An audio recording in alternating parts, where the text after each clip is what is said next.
friends, welcome back to our Essentials study series of videos that we're doing during this COVID-19 times.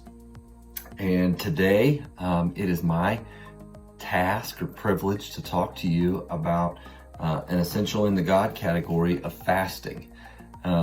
Jesus, in his Sermon on the Mount, spoke of fasting as just something that he expected people to do.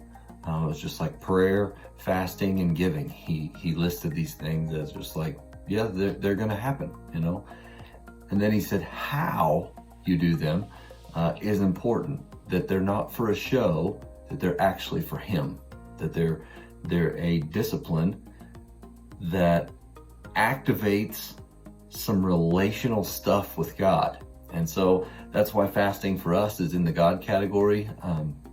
Sometimes it can get breakthrough of revelation. We can give that to the family. Sometimes we can even fast with a specific purpose of someone receiving salvation or different things like that. But I think essentially what fasting does is it helps us overcome our flesh. The phrase as I was praying about this video that the Lord gave me is fasting bridles your flesh. Now, your flesh in the scriptures is your sinful nature, that you've been given a new nature. If you're a follower of Jesus, you have a nature of righteousness, but we still have this, in a sense, an onslaught or this privilege to now overcome our old nature, put off our old nature. Paul talks about it that way a lot of times, and put on our new nature. With fasting, I have found it to be something very helpful for the overcoming of my old nature. To where sometimes if you're really wrestling with giving something up that you know God doesn't like, you know, whatever it is, your list of stuff. And has become really difficult.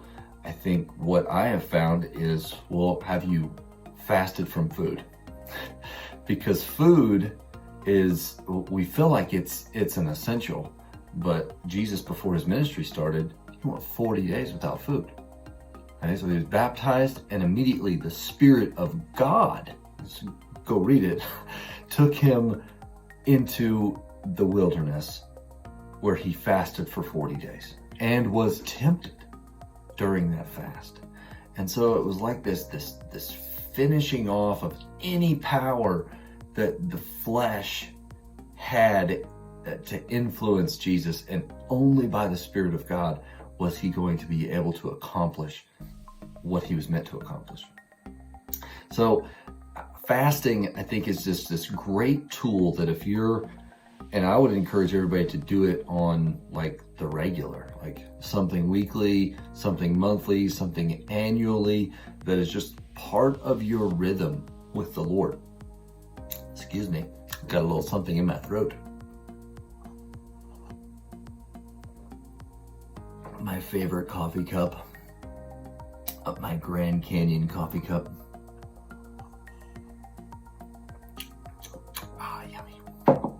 So I'm not fasting coffee. All right. This week though, I did do a fast where I only had one meal per day, and I would have dinner with my family, and there was about an hour a day that I could eat. And I was working all week, and this is kind of a fast that I have found works for me while I'm even maybe working long hours at the farm and doing stuff with ministry. But to have one meal with my family and that's it, has been one to where it's challenging, and it does require me to then pay attention to the Lord more, depend on him more. I think the other side, so if for the flesh, what fasting does is it bridles it to where you could lead your flesh around and tell things that you need to tell no. But also fasting, what it activates and what it's supposed to do on the positive side is activate more space with God, activate this time, this conversation, this I'm wanting more of you. I'm longing for more of you, God. I'm right now I'm going without food, and it's like I'm without your physical presence, and like it is, fasting is a part of our relational dynamic with the Lord, to where we can start to raise our hunger for Him, because we're not taking our hunger over to food, or maybe, if you want to start, the essential of fasting would be food, okay? And there's all sorts of different food fasts, but in our digital culture now, I would say that, fasting from certain, fasting from Facebook and fasting from Instagram and Netflix and, sports, whatever. I think the world right now is, in a sense, in a fast, because we're having to go without some things that we would normally just have access to. And I think what then fasting can really do is give you an appreciation for the availability of those things that for a time you're going without. So just a few thoughts. This is not an in-depth teaching on fasting. It's just a few of my thoughts about it. But I did want to take you to Matthew chapter 9, verse 14. I'm going to read to you about 4 verses where John the Baptist's disciples came to Jesus and his disciples and posed a question about fasting. And I thought it was fascinating, and I wanted to share a little bit of it here. Then John's disciples came and asked him, "How is it that we and the Pharisees fast often?"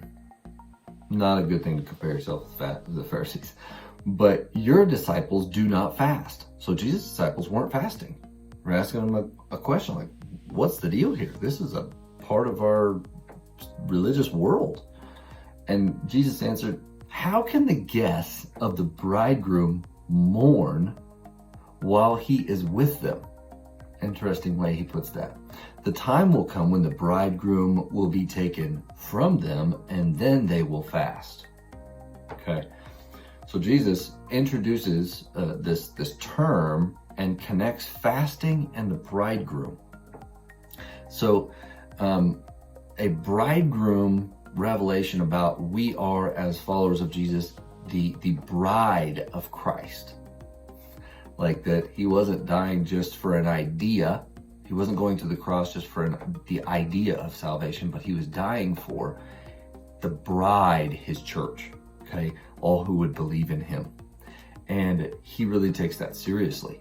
And we should too, in that bride dynamic of, this is the essence of our relationship with God, is this bridegroom and bride relationship. And he's saying about his disciples, so it's like, we're together. Why would they have a reason to fast when they're with me face to face? And so I think, and now that Jesus is gone, this is almost him saying, when I'm taken away, you'll need to fast again.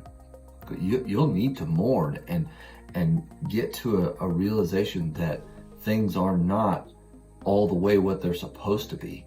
And fasting be a practice that we have access to that gives us more in our relationship with God. But I love that Jesus connects fasting with this bridegroom and bride dynamic, because what he is wanting to happen in our fasting is not just go without food, but it is to enhance and bring to the forefront his love for us and our longing to be with him all the way. And so when you fast, the number one reason to fast, every time you fast, I want to be closer with you, God. I want to know you more. I want to experience you more. Now, in that, there may be some specific breakthroughs. Like this last week, me and my wife, there was some business things that were going on in her real estate business that, honestly, we started fasting and we saw the breakthrough that we were hoping for, and that was part of our fast. For me, part of my fast was, I think that one meal a day or less, I think it helps me to not get all out in the what ifs and the what I could be accomplishing, how I could do more, and it slows my physical body and helps me be present to like this week. Because I'm a dreamer. I would love to see like major revival and big things happen, but where that actually happens is in the details of daily life. And so fasting this last week, how it helped me, it showed me that I had access to this spiritual discipline that would draw me into the way that God wanted me to live. And that sometimes I need to go without in order to have more. It's a real dichotomy, but it's a way that another way that Jesus says, my kingdom here on earth is upside down. Like the greatest among you will be the servants of all. Those who taste the most of life will go without food. Fasting is a beautiful spiritual discipline. I would call to you in your relationship with Jesus to make this a non-negotiable. Okay, make this an essential, that this week, Jesus, what do you want me to fast? How can I receive more of you by going without something? What would that be? Maybe it'll be food, maybe it'll be technology, maybe it'll be something else. But take this over to him and start to listen about how he wants to pursue you through this practice, essential practice of fasting. I hope you have a great week. We've got one more message for you today, and it comes from Darin Eubanks talking about honor.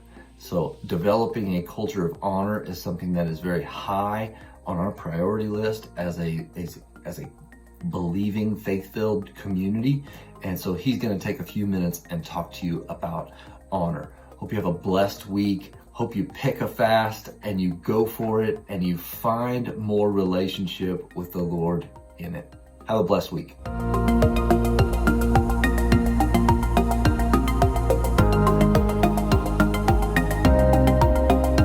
Hey guys, how's it going? I want to talk to you a little bit about honor. We're talking about essentials, and in order for this to be like a successful, positive, encouraging, kingdom-focused community of believers, honor has to be an essential that we're going after. I gave a message a few months back about the difference between respect and honor. And we've all heard about respect is earned. It's actually true. Like a definition of respect is respecting someone based off the things that were elicited by their efforts, elicited by what they've done. But honor is something that is given because of a place or a position that you have. And so I want to say that if we're going to have a kingdom-focused, healthy community of people, of believers, of family, then honor has to be essential. And what's going to separate this community from maybe others that you've been a part of, maybe a world's definition of a healthy community, is the fact that we believe that each of us are special, unique, and worthy of love. And if I'm really doing my job as a prophetic kingdom bringer on this planet, then I have the ability to look into each person's life and find something that I can honor them for. Because here's the fact, here's the real situation. You're a child of God. That is your position. Jason talked last week about identity, and your identity as a child of God means that you're worthy of my honor. The fact that I'm a child of the King means that I'm worthy of your honor. And if we're honoring each other, we're doing our due diligence of looking deep into the hearts of each other, and we're trying to pull out the goodness in each other. See, I can honor you, but here's what Proverbs says about honor. It says that humility precedes honor. Humility precedes honor. That means that you can't even honor properly unless you humble yourself. So true honor looks like me lifting the people up around me higher than myself if necessary. It means that I can look into your life and I can look into the lives of the people around me, and I can honor them by not being afraid of their success, by not being afraid of the props that they may get, by not worrying about whether or not they've done enough or been doing this long enough to earn my honor. But I can look at them and say they're a child of the King. I humble myself. I actually lower my expectations. I lower my efforts. I lower my desire to be praised. I lower my willingness to be honored. And I lift you up. And I honor you. I honor those around me. That's what real honor looks like. According to Proverbs, humility precedes honor.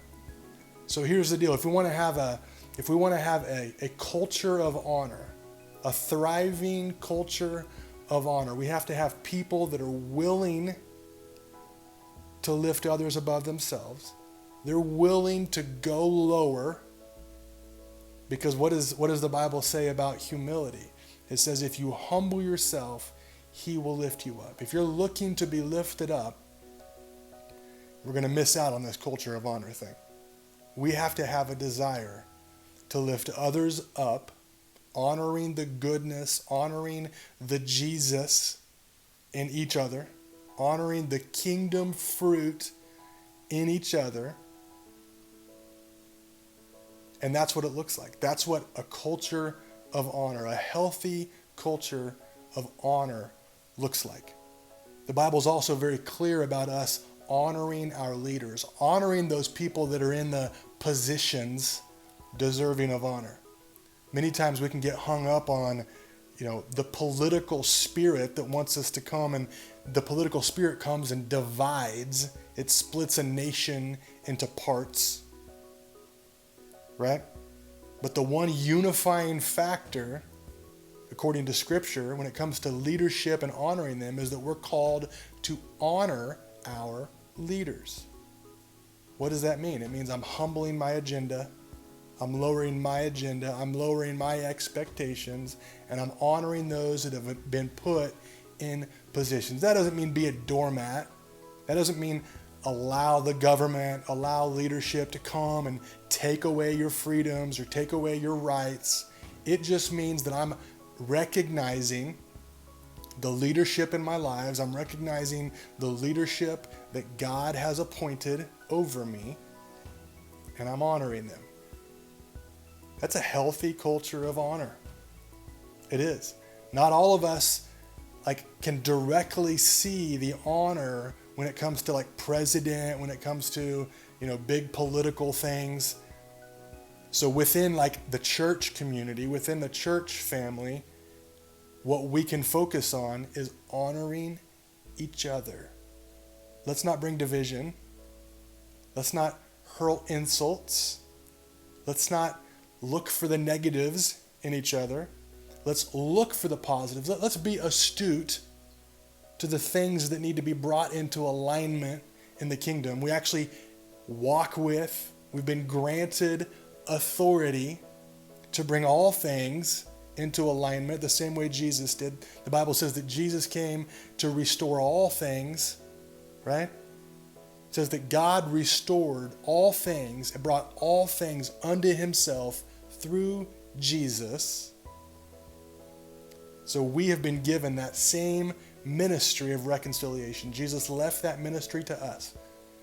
So I'm not talking about not seeing the negatives. I believe that we're called to be astute. We're called to recognize what the enemy's doing. We're called to see the things that need to be further brought into alignment. But then my duty as a Christ follower is to find the goodness. I want to be a prophetic voice in the world. I want to be able to pierce through the things that I see and in faith prophesy to the bones, prophesy to the dry bones to rise up.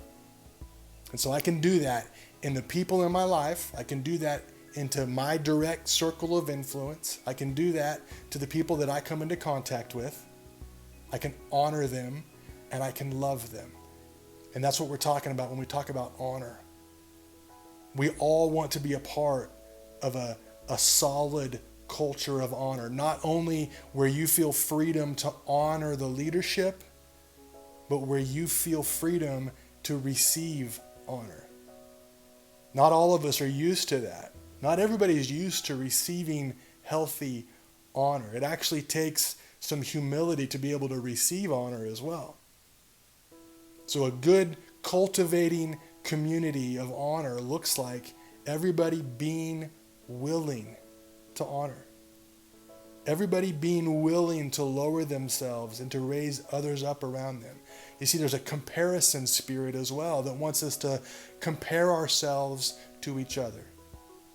And a lot of times that brings fear and it brings insecurity and it keeps us from wanting to lift others up because we're insecure and we believe that if we lift them up, they're going to go too high and they're going to go too far. And I've actually suffered enough in this world. I deserve this and I deserve that. But a healthy community of honor, I can look at you, I can look at anybody in my circle and I can say they deserve to be honored because they're a child of the living King. They're a kingdom carrier. They're a Holy Spirit carrier. And I honor them. I honor them because Christ loves them. That's why I honor them. What if we all did that? What if we all had that same sense, that same desire to honor each other, not being afraid, not being worried? Sometimes we see a young person who's just full of zeal and full of excitement, and we're afraid to give them honor. We're afraid to lift them up because we think that they'll get too prideful. Pride is not in the kingdom. Pride is not of the kingdom. So if we're afraid of something that's not of the kingdom, humility is of the kingdom. Honor is of the kingdom. Let's not be afraid that somebody might become too prideful, because I've seen that a lot too. That we're afraid to give someone a compliment because we're afraid that it might go to their head. How about we just give people compliments? How about we are more concerned with lifting people up than we are with tearing them down? That's what honor looks like. I want to be a part of a community of people that desires to honor, has the guts to honor. It takes some oomph and some power to bust through worldly mindsets and to not honor people. It takes guts to actually go for it and to honor them. You know what? There's a fear that this might go to their head, but I'm going to lift them up and I'm going to let God take care of the rest. I think we can do this. I really do. I think that we can be a healthy community of people that's not afraid to honor each other. Let's do this. Kingdom honor. Humility precedes honor. Let's do this. Love you guys. Be blessed.